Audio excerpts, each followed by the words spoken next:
영을 위한 하나님의 말씀, 빌립보서 4장 10절에서 13절 말씀입니다. 빌립보서 4장 10절에서 13절. 이제 빌립보서도 막바지를 치닫고 있습니다. 합독하겠습니다. 시작.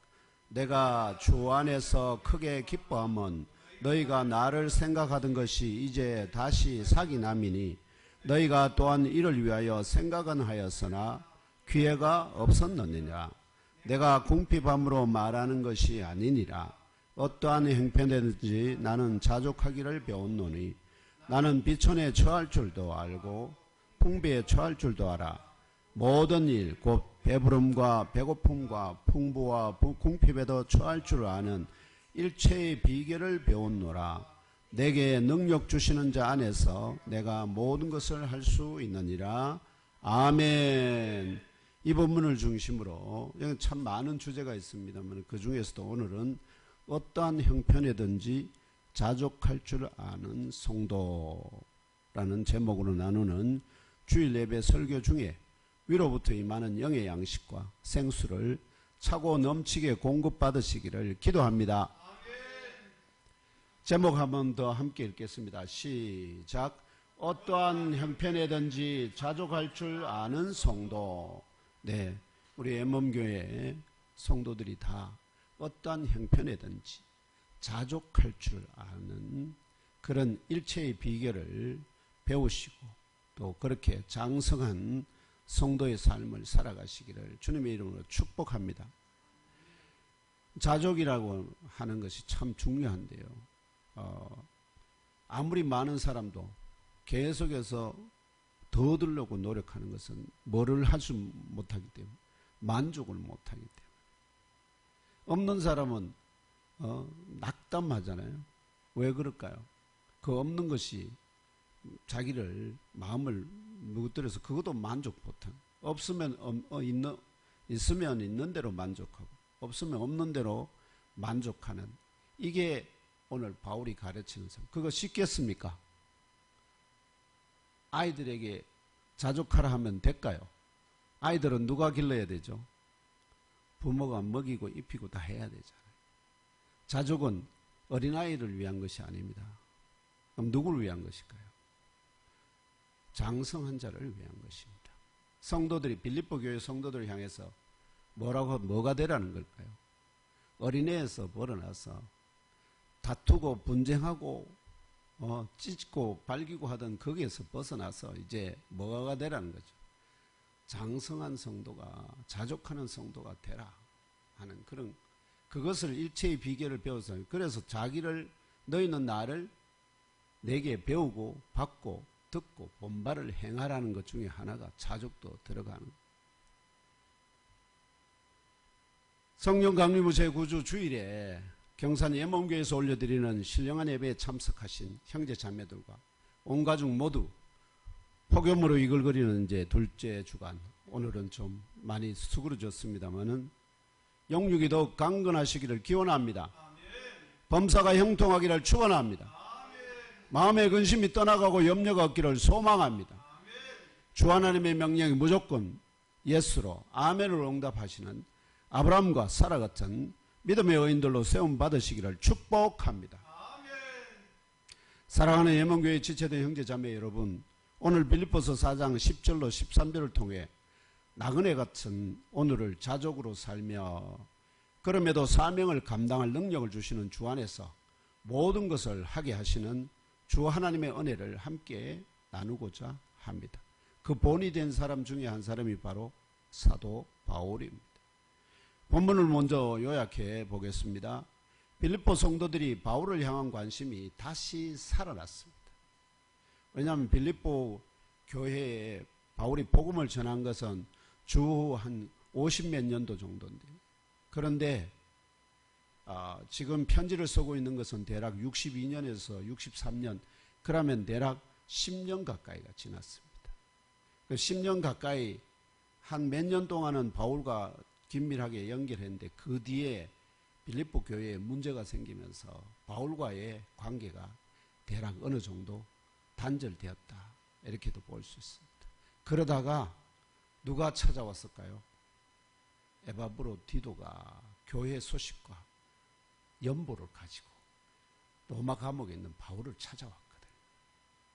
그러면서 그걸 바울이 지금 그 연보를 그리고 교회 소식을 듣고는 지금 이 편지를 쓰고 있잖아요. 그래서 연보를 그 빌립보 교회가 연보를 보낼 마음은 늘 있었지만 기회가 없었다는 거죠. 왜냐하면 바울이 계속 뭐 하고 다녔을까요? 복음을 전하러 다녔기 때문에 한 곳에 머물지를 않았거든. 근데 하나님의 때가 돼 바울이 이제 고정돼 있잖아요. 로마 감옥에 이제는 갇혀 있으니까 거기서 누가 도와주지 않으면 바울은 말하면은 요즘같이 특식이라든지 아니면 이런 감옥에 갇힌 사람에게 좀 고급스럽게보다는 조금 더 나은 식사나 이런 것을 하기 위해서 사식이라는 이런 걸 넣잖아요. 그런 것처럼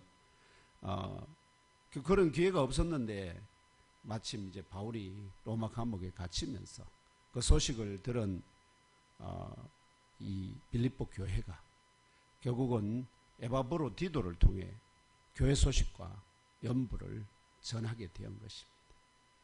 바울은 그러면서 이렇게 합니다. 그걸 받았을 때 바울이 결국은 뭐냐? 내가 궁핍으로, 왜냐하면 내가 막 기뻐한다고 그럽니다. 내가 그 너희들을 그거 소식, 교회 소식과 연보를 받고 막 기뻐하는데, 근데 그 연보 때문에 기뻐하는 게 아니라는 겁니다. 내가 궁핍함으로 말하지 아니함이라. 나는 어떠한 형편에든지 자족하기를 배웠노니라고 밝히며 결론적으로 내게 능력 주시는 자 안에서 내가 모든 것을 할 수 있느니라고 고백합니다. 이 말씀 가운데 특별히 11절 후반에서 사도 바울은 어떠한 형편에든지 나는 자족하기를 배웠다고 강조합니다. 어떠한 형편에든지 나는 자족하기를 배웠다. 자족하기. 그렇다면 사도 바울이 1세기 중반 빌립보 교회 성도들을 향하여 또한 21세기 오늘 예먼교회에 지체된 저와 형제 자매 여러분을 향하여 자족하기를 배웠다는 말의 의미가 무엇일까요? 또한 이 말을 하는 배경과 영적 교훈이 무엇일까요? 이러한 명제들을 상고하는 가운데 예먼교회에 지체된 저와 형제 자매 여러분 모두 사도 바울과 같이 어떠한 형편에든지 자족하기를 배워가시는 성도들이 다 되시기를 기원합니다. 왜냐하니까 젊었을 때는 열심히 노력해서 내가 원하는 대로 수익을 창출할 수 있지만 나이가 들면서 점점 활동 영역과 또 우리에게 일거리가 줄어들잖아요. 그러면은 거기에 맞춰서 결국 삶의 규모를 조정해야 되는데 그 삶의 규모가 조정되지 않고 계속해서 젊을 때의 씀씀이와 같이 되면은 어떻게 될까요? 늘 부족하게 되죠. 늘 부족하게 되고. 그러면은 뭐냐니까 더 많은 시간을 그거 생활비 버는데 투입할 수밖에 없게 되거든요. 그랬을 때 결국은 나의 인생 자체가 너무나 허덕거리게 되니까. 근데 우리가 점점 나이가 들면서 성숙해지면서 결국은 이 자족을 배워야 되는 것이 하나님 안에서 있든지 없든지 늘 자족하는 그 마음, 그게 나의 영적인 평안을 주고 또 그래도 인생에 뭔가 내가 의미 있는 삶을 살아왔다는 것을 보여주는 한 단면이 되기 때문에 그것이 우리에게 평안을 줍니다. 그래서 첫째, 자족하기를 배웠다는 말의 의미가 무엇인지 먼저 나누어 보겠습니다. 첫째로 빌립보서 4장 11절 앞뒤 문맥에서 사도 바울이 자족하기를 배웠다고 간증하는 의미는 먼저 자족이라고 하는 것은 마음이 막 이래도 좋고 저렇게 좋고 해서 타고난 성향이나 성격이 아니라는 겁니다. 그것은 배운 계속해서 훈련하고 트레이닝해서 그 삶에 적응해 가면서 일종의 배운 습관입니다. 습관. 자족이라고. 바울은 더 나아가 이 자족이라는 것이 비천에 처할 줄도 알고 풍부에 처할 줄도 알고 그래서 배부름과 배고픔, 풍부와 궁핍에도 일체의 비결 그런 가운데서도 어떻게요? 만족하고 내게 맡겨주신 사명을 위하여 달려가는데 그렇게 살아보니까 그게 다 가능하더라. 가능하더라. 괜히 근심하고 염려해가지고 막 챙겨놓지만 그 챙겨놓은 것이 결국은 열심히 챙겨놨는데 나중에 보면 뭐죠? 병원에 한번 가면은 그 챙겨놓은 거 어떻게 되죠? 한꺼번에 그냥 몽창 날아가잖아요. 그래서 제가 계속 장광수 권사님한테 병원에 갖다 주는 이보다 차라리 뭐 하는 게 좋을까요? 운동센터에 거기다 갖다 주는 게 낫지 않느냐. 그래서 무조건 틈나는 대로 운동 가라. 강조하는 이유가 그겁니다. 왜냐하면 그거 말하면은 운동하는데 안 쓰면 때가 되면 탈나가지고 병원에 다 갖다 주게 되거든요. 그래서 오히려 손해입니다. 뭐 건강도 잃고 돈도 잃고. 그런데 운동으로 그것을 보충하면은 그 돈은 운동하는 데 가지만 그러나 내 몸은 건강을 유지하게 해주니까. 그래서 이런 배우는 습관. 그래서 일체의 비결이란 결국은 그런데 사람은 일체의 비결을 가질 수가 없었습니다. 스스로는. 왜냐하면 항상 언제 어떤 상황이 터질지 모르기 때문에. 그런데 그 모든 일체의 비결은 뭐에 달렸느냐? 내가 누구에게 기대는가? 누구에게 기대? 사람은 아무리 많은 것을 가진 사람이라도 내가 자꾸 기대면 뭐라 할까? 뭐 생각할까요? 아이고 싫다고 그러면 자꾸. 그런데 우리 주님 예수 그리스도는 하나님은 우리가 아무리 기대도 어떻게요? 야야 저리 좀 떨어져라 이래 말 안 합니다. 그래요 소운나라 언제든지 우리를 받아주시는 넉넉한 분인 줄 믿습니다. 그래서 요한복음 15장의 비유처럼 포도나무에 신 그리스도께 붙어 있으면 가지는 계절에 따라 잎이 떨어지잖아요. 그러면 뭐 그 가지가 끝난 것처럼 보이지만 아닙니다. 다시 그 뿌리에서부터 수액은 끊어지지 않습니다. 우리가 진정으로 그리스도께 붙어 있는 가지라면 비록 우리 인생에 말하면은 낙엽이 지는 황혼의 때가 된다 하더라도 그러나 그리스도로부터 오는 그 영적인 생명력 때문에 결국은 다시 때가 오면은 뭐를 피울까요? 잎을 내고 열매를 맺게 됩니다. 살아있다는 겁니다. 그래서 결국은 가지에게 있어서는 다른 그 무엇보다도 뭐가 가장 중요할까요? 그 줄기에 붙어 있는 거죠. 붙어 있는 거. 가지는. 그래서 외형은 겨울 같아도 내면은 봄을 준비하듯이 이것이 자족의 은혜입니다. 그러므로 자족의 토대는 자기 완결성보다 내게 능력 주시는 자 안에서 내가 모든 것을 할 수 있느니라는 그리스도 의존성입니다. 그리스도를 얼마나 믿고 그분과 동행하는 삶을 사느냐 거기에 따라서 왜냐하면 우리는 그리스도의 지체이기 때문에 지체 아닙니까? 그 몸 손과 발이란 말이에요. 그럼 그 손과 발이 장성하게 되면 주님은 언제든지 그걸 어떻게 해요? 들어서 사용하신다는 거예요. 근데 이게 장성해야 되는데 요만큼밖에 안 나오면 붙잡으라 해도 이걸로 붙잡을 수가 없어요. 이렇게 손이 잡아야 이게 커야 장성해야 잡는데 이렇게 나오다가 말아버리면은 아무것도 할 수가 없다. 아무것도 할 수가 없어요. 그래서 계속해서 성경은 뭐라고 그러죠? 우리는 자라라. 영적으로 성장해야 한다. 말하면 주일 헌금만 하던 분들은 뭐까지? 감사 헌금하고 그 다음에 또 11조 하고 나중에는 성경 헌금도 하고 그 다음에 교회를 새로 건축하는 건축 헌금도 하고 이렇게 점점점 자기의 컨트리뷰션 비율을 넓혀가는, 그것이 겉으로 보기에는 교회에 헌금하는 것처럼 보입니다. 그게 아니라 내가 그만큼 뭐가 된다는 거죠. 영적으로 장성해 가고 있다는 겉으로 드러나는 징표거든요. 바울은 그것을 지금 기쁘게 여기는 것입니다. 바울은 빌립보 교회의 성도들로부터 연보를 기쁘게 받지만 그것에 매이지 않습니다. 그래서 감사하되 집착하지 않는 태도. 우리가 서로 주고받을 때 감사하잖아요. 그러나 그것에 집착하면 안 됩니다. 집착하면 안 됩니다. 그냥 이 관계적 신뢰, 서로에 대한 그 사랑의 징표로서 그것이 오가는 거지, 네 하나 주니까 내 하나 또 받아야 돼, 요런 그것만은 아니라, 주고받 기브 앤 테이크가 아니라는 거. 내 사랑의 표현이, 내 감사의 표현이. 그래서 이것이 바로, 그래서 감사하되 집착하지 않는 태도가 바로 바울적 자족의 표지입니다.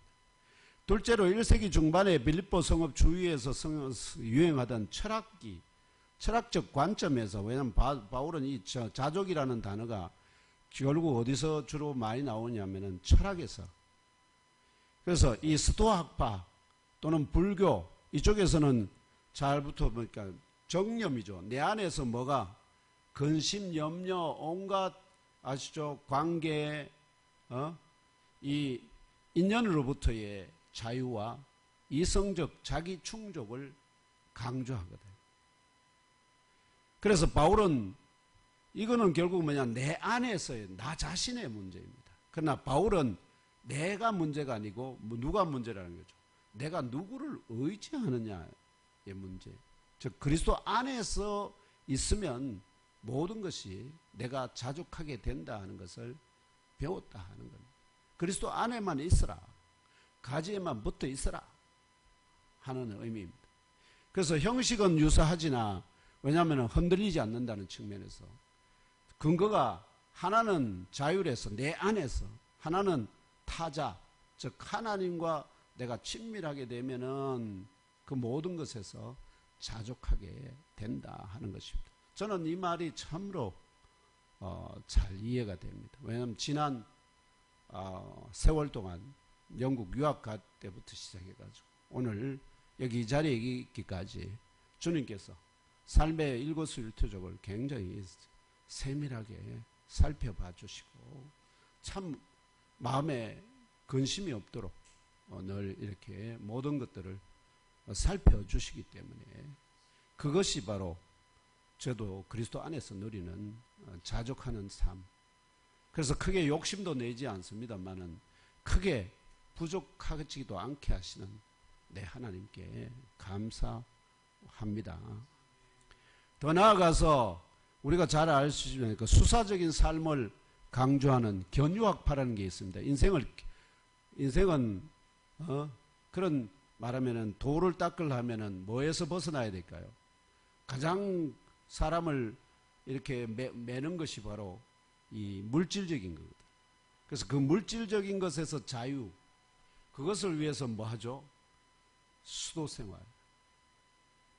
딱 절제된 그 생활. 그래서 이 견유학파 같은 철학자들은 결핍 자체, 이 결핍 자체를 미덕화합니다. 그런데 바울이 말하는 이 자족은 풍부하든지 결핍하든지 모두를 다루는 훈련된 내면의 유연성을 의미한다, 이렇게 말할 수 있습니다. 그러므로 바울이 말하는 자족은 욕구의 무한중식을 멈추는 겁니다. 아무리 가져도 계속해서 뭐가 나죠? 더 갖고 싶은 그것을 멈추는 것이고, 그래서 충분하면 뭐냐니까 내 삶의 필요에 딱 맞는, 우리는 삶의 필요보다 좀 뭐가 남기를 원합니까? 딱 맞기를 원합니까? 모자라기를 원합니까? 남기를 원하잖아요. 이 남기를 원하는 요게 항상 우리를 뭐하게 만들죠? 자족하지 못하게 만듭니다. 그래서 이게 이런 그 자족하게 되면 뭐를 느낄 수 있느냐? 어떤 상황이 어떻게 바뀌든 간에 뭐를 할 수 있냐? 일관된 중심을 유지하는 덕의 습관을 기르게 되게 되고요. 그래서 의존 대상을 사물에서, 돈이나 물질 또는 재물에서 신뢰 가능한 인격으로, 바울에게는 그리스도였죠, 이렇게 전환하는 이 관계적 선택. 내가 그래서 자족하려면은, 말하면은 부처를 아무리 내가 도를 아무리 득도한다 하더라도 뭐가 있다는 거죠? 자족할 수 있을까 없을까요? 자족 못합니다. 자족 못합니다. 그런데 왜냐면은 그런데 그리스도 예수 안에 있으면은 뭐를 할 수 있다는 거죠? 인간에게 불가능한 그 자족이 가능하게 된다 하는 것입니다. 그래서 결론적으로 바울의 자족은 수동적 체념이 아닙니다. 없으면 아이고 뭐 요 정도로만 먹고 살지, 이런 체념이 아니라는 거죠. 모든 형편에서 감사하고 자유롭게 일하고 나누게 하는 관계적 훈련된 충족이며, 근거는 내 안에서의 완결성이 아니라 내가 그리스도 안에 있어 보니까 그분 한 분이면 내 인생 사는데 충분하더라 하는 것입니다. 그래서 예수께서 하신 말씀 있죠. 너희는 먼저 그의 나라와 그의 의를 구하라. 그리하면 이 모든 것을 너희에게 더하여 주시리라. 이 말씀이 생각나지 않습니까? 바로 그 말 속에서 우리는 믿는 자들이 배우게 되는 자족을 찾을 수가 있습니다. 너희는 먼저 그의 나라와 그의 의를 구하라. 그리하면 이 모든 것을 너희에게 더하여 주시리라. 둘째, 이 말을 하는 배경과 영적 교훈이 무엇인지 이제 나누어 보겠습니다. 첫째로 로마 감옥에 갇힌 사도 바울은 에바브로 디도를 통한 빌립보 교회의 소식과 연보에 기뻐하면서도 4장 10절이죠. 궁핍함으로 말하는 것이 아니다라고 못을 박습니다. 11절. 바울이 지금 연보를 그 소식, 그 빌립보 교회의 소식을 듣고 연보도 받으니까 뭐라고 그랬습니까? 내가 너무 기쁘다. 그런데 돌아서서 이게 내가 기뻐하는 것이 너희 단순한 연보 또는 내가 지금 궁핍한데 나한테 필요를 채워주니까 그것 때문에 감사하다는 뜻이 아닙니다. 아시겠죠? 내가 필요하긴 한데 너희들이 그걸 내 필요를 채워줘서 감사하다는 뜻이 아니라, 오히려 이렇게 연보를 할 수 있을 정도로 빌립보 교회 성도들이 영적으로 장성하고 주 안에서 한 몸으로 연합되어 간다는 외적 징표가 바로 뭘까요? 남을 돌아보는 것, 또는 바울을 돌아보는 것. 하나님의 나라와 그 의를 위하여 복음을 전하는 자들을 돌아보는 이 마음, 이게 바로 이 외적 징표에 기뻐하게 됩니다. 우리 어린애 때 잘 생각해 보시면 아시겠지만, 제가 유치부를 섬겨봐서 잘 아는데, 유치부 아이들에게 엄마가 가면서 아침에 1,000원짜리 하나 딱 주면서 요거 오늘 가서 주일 예배에 헌금해라 딱 주면 애가 요거 들고 가다가요, 어떻게 할까요? 이거 1,000원은 너무 많은 것 같아. 그래서 어떻게 하면 500원만 하려면, 그럼 500원어치를 가다가 500원어치를 까먹어요. 그러고는 500원만 들고 와서 헌금해요. 요게 어린애들의 아주 일반적인 심리입니다. 그럼 어린애는 말하면은 이 다른 어떤 부모님이 왜 1,000원을 가지고 헌금을 하라고 했는지 그 이유나 또는 의도를 모릅니다. 다만 자기 눈에는 이게 1,000원이 너무 많은 것 같다는 생각밖에 안 들거든요. 그래서 결국은 뭐냐면 어린애는 이웃을 돌아보는 것이 쉽지 않습니다. 그러면은 바울이 지금 로마 감옥에 갇혀 있는데 그를 빌립보 교회 성도들이 돌아보고 교회가 안정됐다는 이 소식을 들었을 때 바울이 결국은 무엇을 더 기뻐했을까요? 그 연보가 더 기뻐했을까요? 아니면 그들이 연합되고 또 장성해지는 그것을 더 기뻐하였을까요? 우리는 참 하나님의 사람은 무엇을 기뻐하는지 다 알게 됩니다. 달리 말하면 빌립보 교회 성도들은 한때 영적 성장이 멈춘 듯 보였기 때문에 주 안에서 근심하며 중보 기도로 계속 섬겨왔습니다. 바울이 빌립보 교회에서 소식이 거의 끊어졌을 때 여러 가지 소문은 듣지만 직접적인 소식은 없을 때 바울이 근심하면서 그들을 위해서 계속해서 기도해 왔습니다. 그런데 그래서 빌립보 교회 내부에 불화가 있었습니다. 두 대단히 열심히 있는 두 여성도 사이에 뭐가 서로 일의 그 과정을 두고 트러블이 있어서 그들 사이에 내분도 있었고요. 그 다음에 외부의 압박도 있습니다. 우리가 로마 사람인데 말이야, 유대인의 관습, 이런 압박도 있었고요. 피로감, 먹고 사는 문제들이 한꺼번에 빌립보 교회 성도들을 덮쳤습니다. 우리가 요즘 겪는 일 때문에 어떤 어려움, 또 계좌 잔고가 말하면 경고음을 내거나 혹은 인간관계에 뭔가 이게 알람이 울리는 것들, 이런 것들이 결국 몰려오면은 뭐냐니까 내가 제대로 지금 인생을 살고 있나 하는 이런 문제들이 몰두하게 되면서 결국은 교회 생활, 신앙 생활도 온전하게 매몰되기가 어렵게 됩니다. 그런데 하나님께서 때가 참에 그들의 마음에 다시 성령의 불을 붙이셨습니다. 빌립보 교회에 성령의 불을 붙이셨다. 주의 나라와 그 의를 먼저 구하려던 처음 마음이 재점화된 것입니다. 그들은 바울에게 연보를 보내려 오래전부터 생각했지만 타이밍을 놓쳤습니다.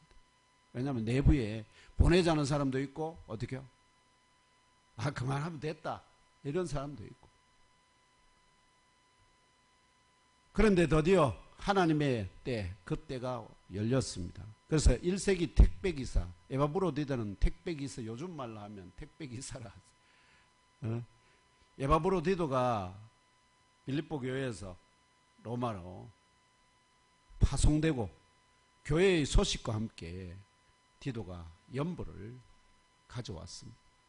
송장 번호는 없었지만 전능하신 주님의 추적 서비스로 정확한 때에, 바울이 꼭 필요한 때에 배달되었습니다.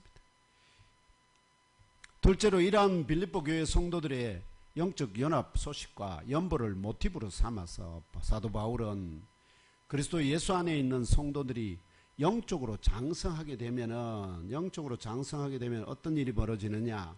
어떠한 상황이든지 자족하게 될 뿐만 아니라 능력 주시는 자 안에서 모든 것을 할 수 있다는 영적 DNA를 잉태하게 된다는 진리를 3단 논법으로 증언합니다.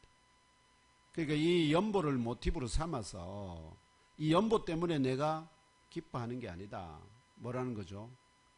너희들의 그 영적 성장, 또 연합, 교회가 든든히 서가는 그게 내게 기쁨이다. 내가 그걸 기뻐한다 하면서 그러면 나는 이 말하면 어려울 때 또는 연보가 없을 때, 외부로부터 도움이 없을 때 주님께서 나에게 어떻게 역사해 오셨는가 하는 그것들을 생각하면서 지금 생각해 보니까 그게 모든 일이 다 성취되어 왔다는 거죠. 성취되어 왔다는 거죠. 이 방법 저 방법 주님은 알 수 없는 다양한 형태로 말하면은 자기를 신뢰하는 자에게 역사하시거든요.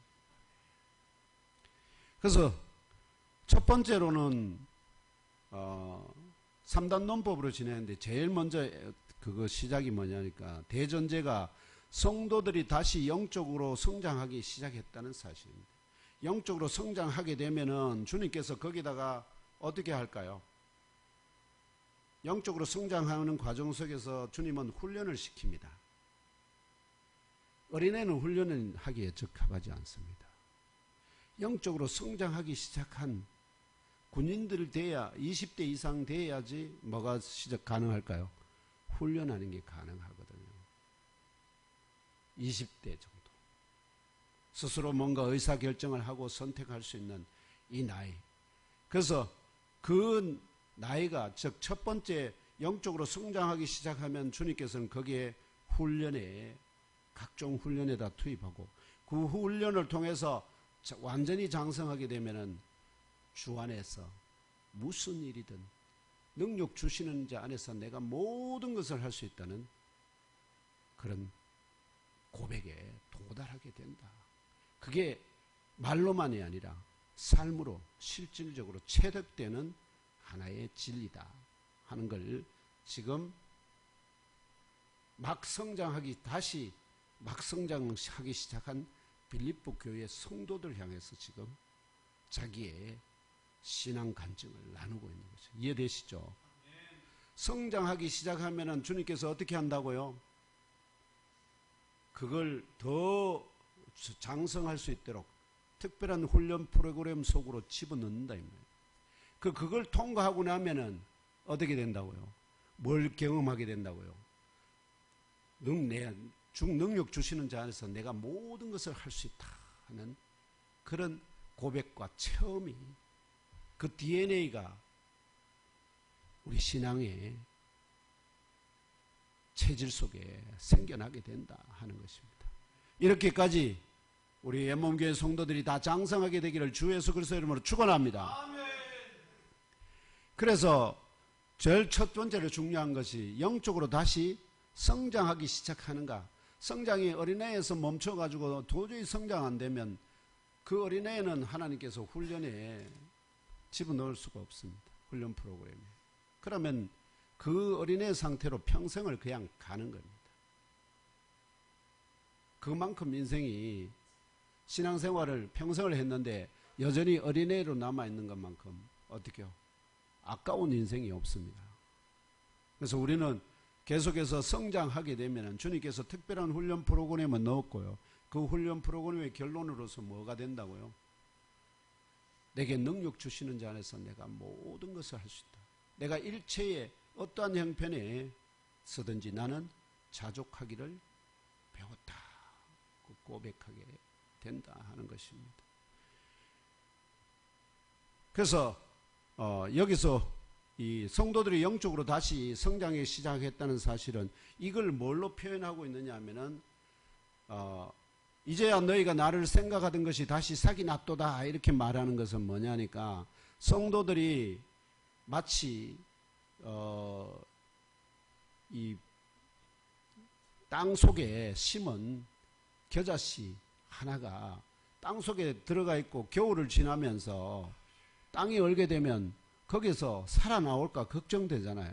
그런데 결국은 때가 되니까 하나님께서 그것이 땅을 뚫고 뻗어나오도록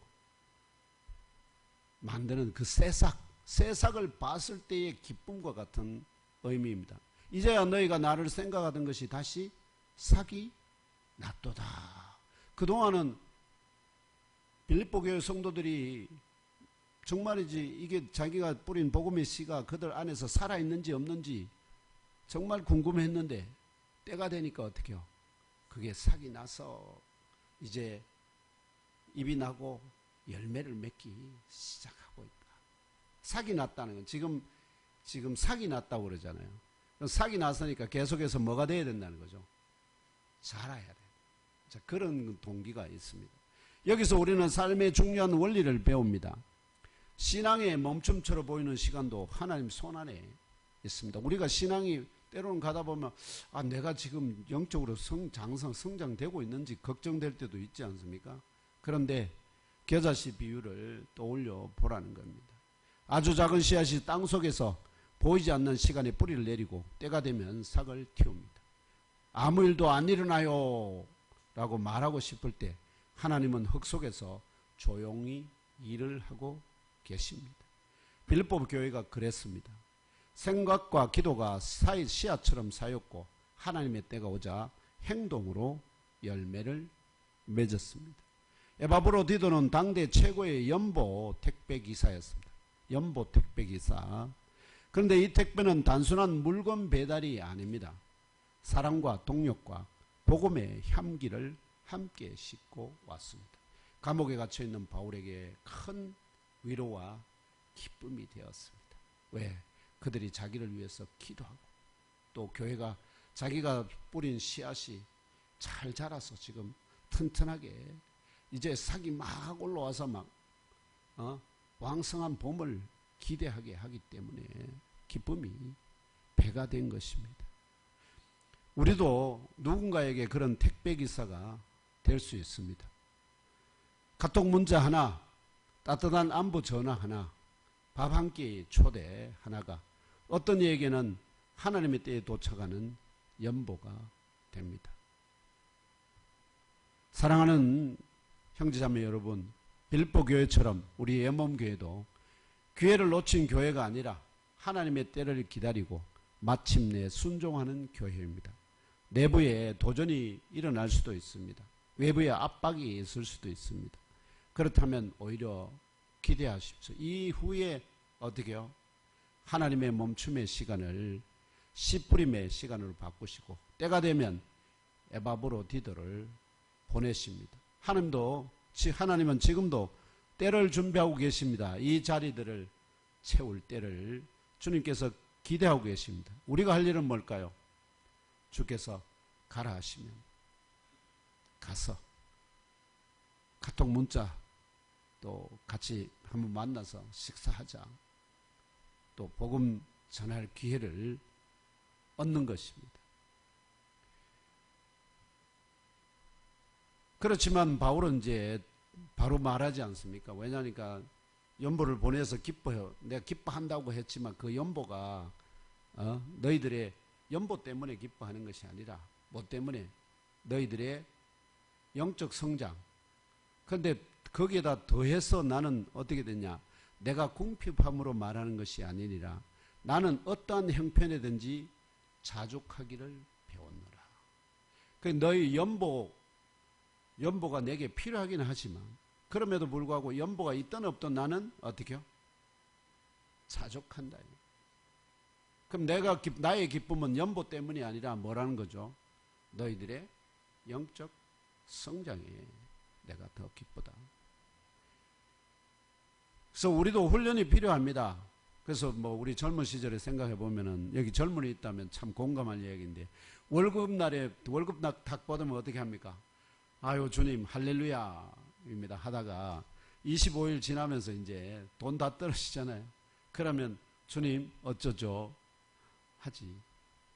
보통 그렇게 많이 그래서 계속 그 생활을 반복하거든요. 젊은 시절에. 자족은 장고의 높낮이가 아니라 복음의 깊이에서 신앙 인격의 깊이에서 나옵니다. 내 시민권이 하늘에 있고 내 이름이 어린 양의 생명책에 기록되어 있으며 예수 그리스도가 내 생명의 주인이심을 믿을 때 오늘이라는 작은 접시 위에서도 감사의 식탁을 차릴 수 있습니다.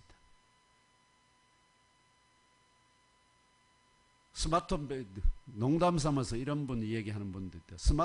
스마트폰 배터리는 100% 돼야 안심이자 어떤 중요한 전화를 기다리고 있는데 제가 그런 경험을 많이 합니다만 근데 성령의 은혜는 1%만 보여도 괜찮다고 합니다. 왜냐하면 그 1%는 사실 무한 충전 포트에 1%가 결코 무한 충전 포트에 연결된 1%이기 때문에 오직 성령으로 오늘도 충전 가능합니다. 자족한 사람은 행동하는 것을 왜냐하면 없기 때문에 없다고 해서 행동을 결코 멈추지는 않습니다. 그래서 자족은 오히려 불평을 멈추고 순종을 시작하게 합니다. 왜냐하면 이 자족은 어디에 근거를 두고 있기 때문일까요? 예수 그리스도 안에서의 자족이기 때문에 예수 그리스도 안에 있는 사람은 불평을 멈추고 그분의 명령에 적극적으로 순종하게 된다 하는 것입니다. 결론적으로 이렇게 자라기 시작하면 하나님이 특별한 프로그램을 바울처럼 특별한 프로그램을 안에 넣고 훈련시키고 그러고 나면은 결론이 뭐냐? 바울로 하나님은 이 소리를 듣는 것을 너무나 기뻐하십니다. 내게 능력 주시는 자 안에서 내가 모든 것을 할 수 있느니라. 한번 같이 해볼까요? 내게 능력 주시는 자 안에서 내가 모든 것을 할 수 있느니라. 이것이 저와 여러분의 고백이 되기를 주님의 이름으로 축원합니다. 근데 여기서 이걸 잘못 적용하는 분들이 많아요. 내가 모든 것을 할 수 있다니까 막 무슨 일이든 하는데, 여기서 모든 것은 내가 하고 싶은 모든 것이 아닙니다. 아시겠죠? 착각하면 안 됩니다. 내가 하고 싶은 모든 것이 아닙니다. 여기 오히려 주께서 내게 맡기신, 내게 하라고 하신 그 모든 것입니다. 내가 생각에는 이건 뭐 좀 있어야 되는데요, 그대로 하기 시작하면 어떻게요? 주께서 모든 것을 협력해서 그 일을 이루게 하시기 때문입니다. 포도나무에 붙어있는 가지가 포도 열매는 맺되 사과를 억지로 만들지 않는 것 같아요. 포도나무는 포도로, 주님에게 그리스도에게 붙어있는 자는 그리스도께서 기뻐하시는 열매를 맺어야 합니다. 성령의 각양 은사와 열매를 맺는 것입니다. 주 하나님의 부르심 안에서 필요한 은사와 힘, 때와 문을 여시는 그 능력으로 우리는 감당하도록 강하게 하십니다. 그러니 자족은 멈춤이 아니라 도약의 준비 운동입니다. 마음이 고요해져야 발걸음이 길게 나간다고 합니다. 마음이 가벼워지면, 고요해지면 발걸음이 쪼작쪼작, 언제 쪼작쪼작하게 걷게 될까요? 급할 때 쪼작쪼작. 근데 마음이 고요해지면 유유작작해서 발걸음을 길게 뻗을 수가 있다 하는 것입니다. 이제 예몬교회로 가져와 보겠습니다. 우리는 예수 그리스도를 생명의 주인으로 믿습니다. 맞습니까? 우리의 시민권은 하늘에 있습니다. 믿습니까? 하나님의 족보인 어린 양의 생명책에 우리의 이름이 적혀 있습니다. 하늘 시민권이라 해서 면세 혜택, 이 땅에서 막 하늘 시민이니까 면세 혜택 이런 거 없습니다. 왜냐면 어디에서 면세 혜택 받을까요? 하늘에서 면세 혜택 받아야 됩니다. 자동 업그레이드 좌석을 말하는 게 아닙니다. 맞죠? 비행기 타려고 하는, 나는 이코노미 그건데 그거 알아서 하늘 시민이시죠? 자동으로 업그레이드, 이런 공짜 아닙니다. 아시죠? 공짜 아닙니다. 더 크고 견고한 정체성, 어떤 땅의 기후에도 시들지 않는 소속감. 그래서 우리는 이 땅을 나그네로 지내가지만 쫄쫄 굶는 나그네가 아닙니다. 오히려 왕의 식탁에서 배급받는 순례자입니다. 왕의 식탁이 누구의 식탁이죠? 우리 주님 예수 그리스도의 식탁에서 배급받는 순례자입니다. 오늘의 그릇이 작아도 괜찮습니다. 왜냐니까 그릇이 작으면은 주님께서 더 자주 채워주시기. 그릇이 작으면 빨리 비워지잖아요. 근데 주님은 그만큼 빨리 자주 그릇이 크면 한 번에 왕 담아놓으면 오래 가지만 우리같이 작은 그릇들은 자주 채워주셔야 돼요. 주 하나님은 우리 각자에게 베스트들을 맡기셨습니다. 베스트들. 조은준 집사님 베스트 있습니까? 권영진 집사님 베스트 있습니까? 우리 베스트 작정을 한번 더 하든가 해야 되겠네요. 우리 박경지 장님 베스트 있죠? 우리 전정남 권사님 베스트 있죠? 장광숙 권사님 베스트 있죠? 네, 부족한 종에게도 베스트가 있습니다. 가족일 수도 있고, 이웃일 수도 있고, 직장 동료일 수도 있고, 동창일 수도 있고, 단골 사장님일 수도 있고, 택배 기사님까지. 그분들이 저와 여러분의 일종의 사명 지도입니다. 그분들이 모여있는 이렇게 탁 연결하면 지도가 되거든요. 바울이 에바브들을 통해 복음의 교제를 확인했듯 예몬교회는 저와 형제 자매 여러분을 통해 십자가 복음이 전파됩니다. 어떤 분은 씨를 뿌리고, 어떤 분은 물을 주고, 자라나게 하시는 분은 능력의 주 하나님이신 줄 믿습니다. 자, 그렇다면 우리는 오늘 어떻게 살아야 할까요? 한 4가지 정도 말씀드리겠습니다. 첫째, 자족을 훈련해야 합니다. 자족. 하루를 시작하며 주님 오늘 제 몫의 만나로 충분합니다라고 고백하십시오. 이렇게 밤에는 오늘 주신 것에 감사합니다라고 마무리하십시오. 작은 감사는 큰 기쁨의 씨앗이 됩니다. 왜냐하면 주님께서 이스라엘 백성으로 광야 40년 동안에 만나를 주시되 꼭 희한하게 하루치씩만 줘요. 그리고 그 안식일에는 이틀치를 줘요. 왜냐하면 안식일 전날에, 안식일은 쉬어야 되니까 안식일 전날에는 이틀치를 주고 평일에는 하루치씩만. 그래서 하루하루 우리 인생이라는 것이 어떻게요? 딱 하나님께서 너는 몇 년 딱 이렇게 텅키로 주는 게 아니고 어떻게요? 하루하루 우리 인생을 하루하루 연장해 가시는. 그리고 오늘 끝나도 이상하지 않다는 겁니다. 오늘 끝나도. 내일 당장 끝나도 우리 인생이 아무리 건강한 사람도 아시잖아요. 아무리 건강한 사람도 내일 하루면 끝나버릴 수가 있습니다. 그래서 하나님은 그걸 우리에게 매일매일 만나를 주시는 이유가 너희 인생은 어떻게요? 하루하루 사는 것이지 뭐 120년, 100년 이렇게 사는 게 아니라는 거죠. 정해놓지 않습니다. 그렇기 때문에 하루하루를 어떻게요? 소중히 여기고 거기에 감사하고 또 거기에 만족하라 하는 것입니다.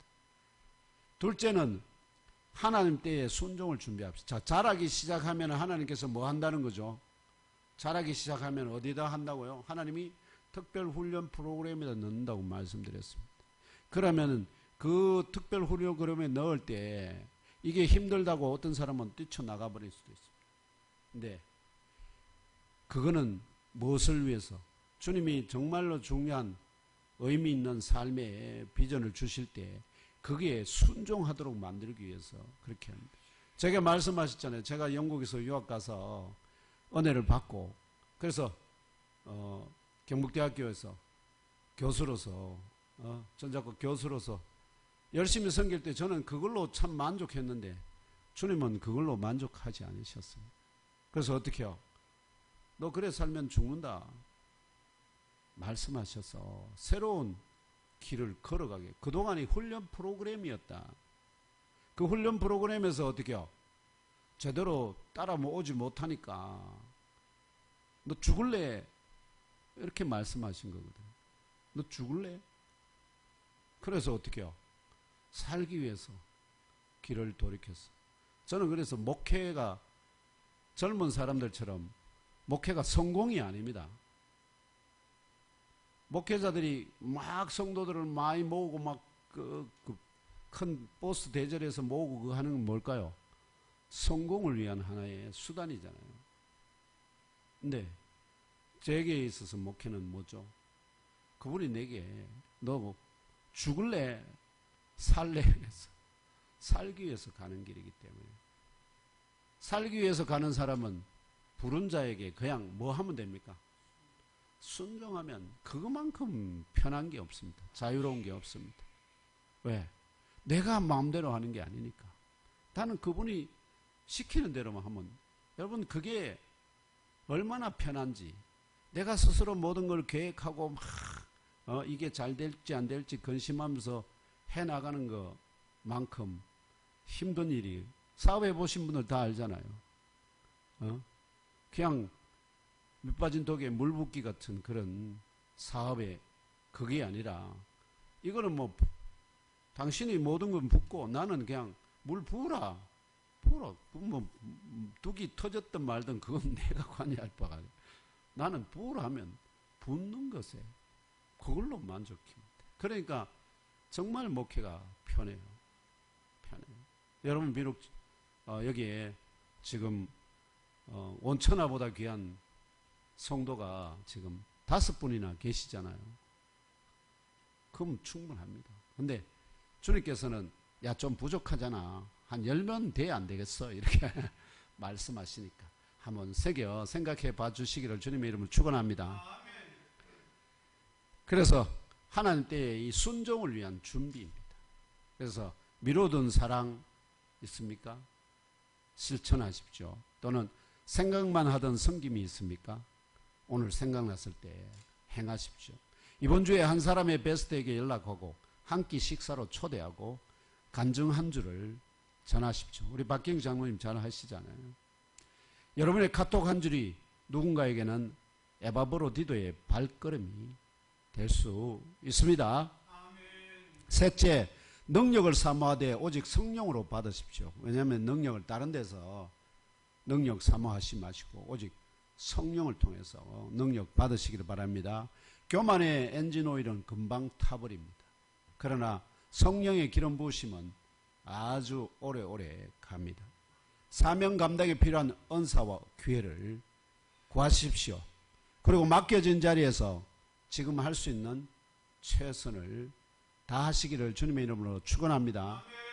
넷째가 교회 전체가 함께 움직이는 것이 좋습니다. 연몽교회는 오직 성령으로 함께 기도하고 함께 보내고 함께 가는 공동체입니다. 누군가는 바울처럼 달리고 누군가는 빌립처럼 보내고 누군가는 에바브로디도처럼 전달합니다. 그러나 하늘의 장부에는 모두가 같은 팀으로 기록됩니다. 그 장부의 이름이 바로 어린 양의 생명책입니다. 그 책에 이미 우리 이름이 기록되어 있음을 기뻐하며 서로를 위로하고 격려합시다. 이제 말씀을 맺고자 합니다. 빌립보 교회에 지체된 성도들도 많은 도전 속에서도 생각을 품고 기다리다가 하나님의 때에 다시 움직였습니다. 특별히 바울의 기쁨은 연보 그 자체가 아니라 한 몸으로 연합하고 주의 나라와 그 의를 위하여 연보할 수 있는 빌립보 교회 성도들의 영적 성장을 본 것에서 나왔습니다. 아, 그들이 잘하고 있구나. 아, 기쁘다. 마치 겨울에 심은 그 시로부터 언땅을 뚫고 싹이 싹 올라왔을 때 그 기쁨, 그 기쁨을 바울이 느끼고 있다 하는 겁니다. 그러면 우리 예몽교회 지체된 저와 형제 자매 여러분도 주 하나님의 기쁨이 되도록 주님께서 뭘 기뻐하실까요? 오직 성령으로, 오직 그리스도 안에서, 오직 성경 말씀을 따라 한 몸으로 연합하고 주의 나라와 그 의를 위하여 연보할 수 있는 그런 영적 성장을 이루어 가시는 것을 아주 기뻐하는 줄 믿습니다. 우리 베스트들에게 오늘 한 번 더 다가가시는 저와 형제자매 여러분 되시기를 주 예수 그리스도 이름으로 간절히 축복하며 기도합니다.